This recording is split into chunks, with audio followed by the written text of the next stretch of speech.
சுவையான மற்றும் ட்ரெடிஷ்னலான டிஷ்ஷுகளை பார்க்கணுன்னா நீங்கள் வந்து சென்னை சமையல் யூடியூப் சேனலை மறக்காமல் சப்ஸ்கிரைப் பண்ணுங்கள். கூட வந்து பெல் ஐக்கானை ப்ரெஸ் பண்ணுங்கள். உடனே அப்டேட்டுகளை தெரிஞ்சுக்கோங்க. வாங்க வீடியோக்குள்ளே போகலாம். Hi friends, welcome to Chennai சமையல். நம்ம இன்றைக்கி பார்த்திங்கன்னா தீபாவளி ஸ்பெஷல் பாதுஷா எப்படி செய்யுதுன்னு பார்க்க போகிறோம். தேவையான பொருள்லாம் வந்து கீழே டிஸ்கிரிப்ஷன் பாக்ஸில் போட்டுருங்க, வேணும்னு பார்த்து தெரிஞ்சுக்கோங்க.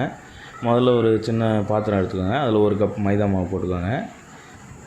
அதில் கொஞ்சோண்டு பேக்கிங் சோடா போட்டுக்கோங்க. போட்டு ரெண்டுத்தையும் நல்லா லைட்டாக மிக்ஸ் பண்ணி விட்டுக்கோங்க.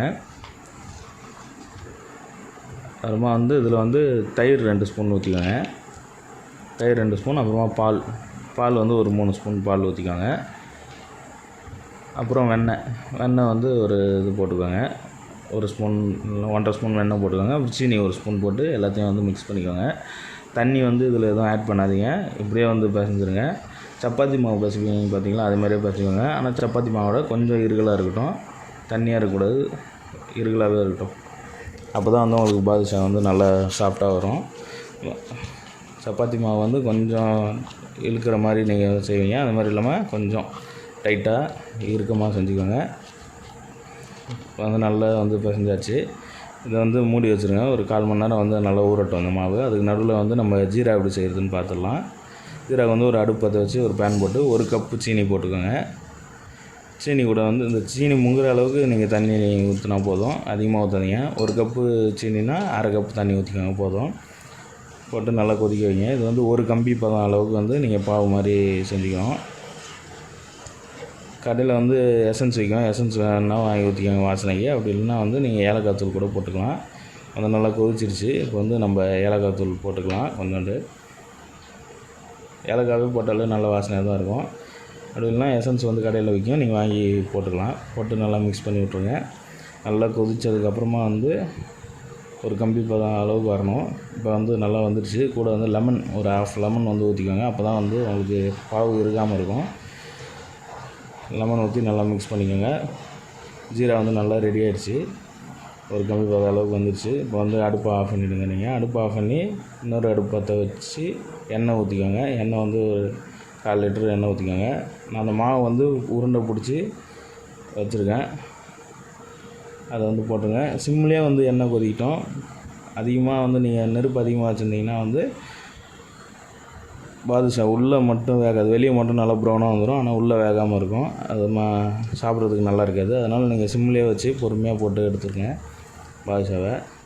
பாதுஷா மாவு பிடிக்கிறது ஒன்றும் இல்லை, அந்த ஊற வச்ச மாவு 10 நிமிஷம் ஊற வச்சுருக்கீங்களா, அதை எடுத்து நல்லா ரவுண்டாக உருண்டை பிடிச்சி நடுவில் ஒரு வாட்டை மாதிரி வடை எப்படி போடுவோமோ அது மாதிரி நடுவில் அமுத்தி விட்டுக்கோங்க. அப்போ தான் உங்களுக்கு பொங்கி வரும்போது நல்லாயிருக்கும் பாதுஷா. பார்த்திங்கன்னா சிம்லேயே வச்சு நல்லா வேக வச்சுக்கோங்க. 2 சைடும் வந்து திருப்பி போட்டுக்கோங்க. ஒரே சைடாக இருந்தால் நல்லா இருக்காது.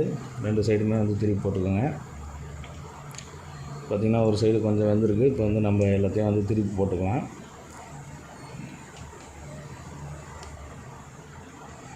திருப்பி போட்டுக்கிங்கன்னா தான் நல்லா வேகும், உள்ளே வெளியே எல்லாமே.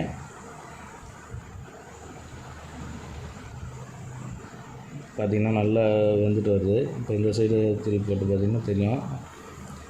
இந்த மாதிரி மாற்றி ஒரு 2 நிமிஷத்துக்கு ஒரு வாட்டி திருப்பி போட்டு நல்லா வேக வச்சுக்கோங்க. அப்போ தான் வந்து ஈவனாக எல்லா இடத்துலையுமே வந்து நல்லா வேகும். பார்த்திங்கன்னா முக்கால்வாசி நல்லா வெந்துடுச்சு. உங்களுக்கு கலர் பார்த்தாலே தெரியுது. இந்த மாதிரி நின்று நல்லா பொறுமையாக வந்தால் தான் உள்ளே நல்லா டீப்பாக வேகும்.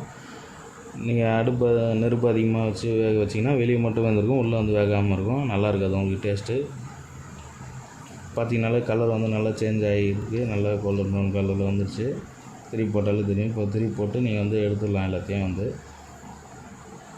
ஃபுல்லாக எல்லா இடமும் நல்லா ஈவனாக வந்துருக்கு, உங்களுக்கு பார்த்தாலே தெரியும். பாதுஷா செய்கிறது ரொம்ப சிம்பிள் தான். மொத்தமே வந்து ஒரு 1/2 hour வேலை தான். இப்போ வந்து எடுத்துடலாம். எடுத்து எல்லாத்தையும் வந்து ஜீராவில் போட்டுருங்க. நீங்கள்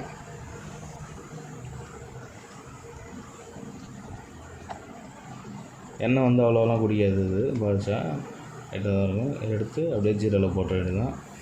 ஜீராவில் போட்டு இந்த ஜீரா வந்து பாதுஷா மேலே எல்லா இடத்துலையும் படுற மாதிரி நீங்கள் திருப்பி விட்டுக்கோங்க. எல்லாத்தையும் வந்து திருப்பி விட்டு ஒரு 1/4 மணி நேரம் ஊறிச்சுன்னா போதும், பாதுஷா வந்து உங்களுக்கு ரெடி. வீட்டிலே வந்து ஈஸியாக செய்யலாம் பாதுஷா. 1 கப்பு மைதா மாவில் வந்து ஒரு 15 பாதுஷா வரும். கண்டிப்பாக ட்ரை பண்ணி பாருங்கள். இந்த வீடியோ உங்களுக்கு பிடிச்சிருந்ததுன்னா சென்னை சமையல் யூடியூப் சேனலை மறக்காமல் சப்ஸ்கிரைப் பண்ணுங்கள். டவுட்ஸ் எதாவது இருந்ததுன்னா கமெண்ட்டில் கேளுங்கள். தேங்க்ஸ் ஃபார் வாட்சிங். Meet you in next video. Thank you.